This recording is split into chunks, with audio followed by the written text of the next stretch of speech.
Hi friends, നമുക്കാണെങ്കിൽ ഉച്ചയ്ക്ക് എന്താ കഴിക്കുള്ളതെന്ന് നോക്കിയാൽ നല്ല അയലമീൻ അച്ഛൻ കൊണ്ടുവന്നിട്ടുണ്ടായിരുന്നേ. അത് അമ്മ കറി വെക്കുകയാണ്. നല്ല തേങ്ങ അരച്ച് മുരിങ്ങയൊക്കെ ഇട്ട കറി, അടിപൊളി ടേസ്റ്റാണ് കേട്ടോ. അങ്ങനെ ഉള്ളിയെല്ലാം ഇട്ട് വഴറ്റാൻ വേണ്ടി വെച്ച് മുളക് പൊടി, മല്ലിപ്പൊടി, മഞ്ഞൾപ്പൊടി അതെല്ലാം ഇട്ട് കൊടുത്ത് കഴിഞ്ഞ് പുളിവെള്ളമൊക്കെ നമ്മൾ റെഡിയാക്കി വെച്ചിട്ടുണ്ടായിരുന്നു.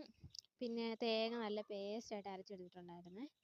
അങ്ങനെ അതൊന്ന് ചൂടായിട്ട് വരണം, പുളിവെള്ളം ഒഴിച്ച് കൊടുക്കണം, അതൊന്ന് മിക്സ് ചെയ്ത് കൊടുക്കണം. ജസ്റ്റ് ഒന്ന് ചൂടാവണം കേട്ടോ, ആ പച്ചമണം മാറണ്ടേ മുളക് പൊടിയുടെ.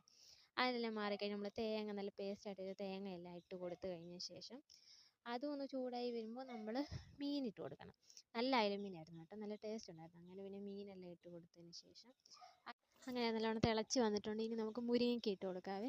മുരിങ്ങയ്ക്ക ഇട്ട് കൊടുക്കുന്ന വീഡിയോ എടുത്തില്ല കേട്ടോ. അങ്ങനെ മുരിങ്ങയ്ക്കയെല്ലാം ഇട്ട് കൊടുത്തിട്ടുണ്ട്. അങ്ങനെ അടച്ച് വെച്ചിട്ടുണ്ട്. പിന്നെ സാമ്പാറിനുള്ള കഷ്ണങ്ങളെല്ലാം അരിഞ്ഞ് വെച്ചിട്ടുണ്ട്. പിന്നെ മീൻ വറക്കാനുള്ള പേസ്റ്റ് എല്ലാം തേച്ച് വെച്ചിട്ടുണ്ട്. പിന്നെ വെണ്ടയ്ക്ക ഇരുന്ന് അത് അരിഞ്ഞ് വെച്ച് അത് പിന്നെ മെഴുക്ക് പുരട്ടിക്ക് വേണ്ടി എടുത്ത് മെഴുക്ക് പുരട്ടാൻ ആക്കി അതൊന്ന് മൂത്ത് വന്ന് അതിന് മീൻ വറക്കാൻ വേണ്ടി വെച്ചു. മീനെല്ലാം മൂത്ത് വന്നിട്ടുണ്ട്.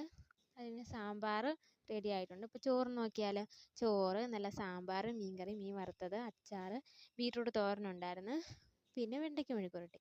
ഇത്രയായിരുന്നു, അടിപൊളിയായിരുന്നു. പിന്നെ ഈവനിങ് ആയപ്പോൾ ഞാനും ഹസ്ബൻഡും കൂടെ പുറത്തൊന്ന് പോയായിരുന്നു. അങ്ങനെ ചായയും സമൂസയും ബൂസ്റ്റായിരുന്നു, ഒരു ബൂസ്റ്റും കുടിച്ച് പിന്നെ തിരിച്ച് വീട്ടിൽ വന്ന് ചോറ്, സാമ്പാർ, മീൻകറി, മെഴുക്ക് പുരട്ടി, മീൻ വറുത്തത്, മീൻകറി ഉണ്ടായിരുന്നു, അച്ചാറുണ്ടായിരുന്നു, ഇന്നലത്തെ മീൻ. അത്രയും കൂടി ചോറ് കഴിച്ചു. അപ്പോൾ അടുത്ത വീഡിയോയിൽ കാണാം. എല്ലാവരും ഫുഡൊക്കെ കഴിച്ചോ. ബൈ.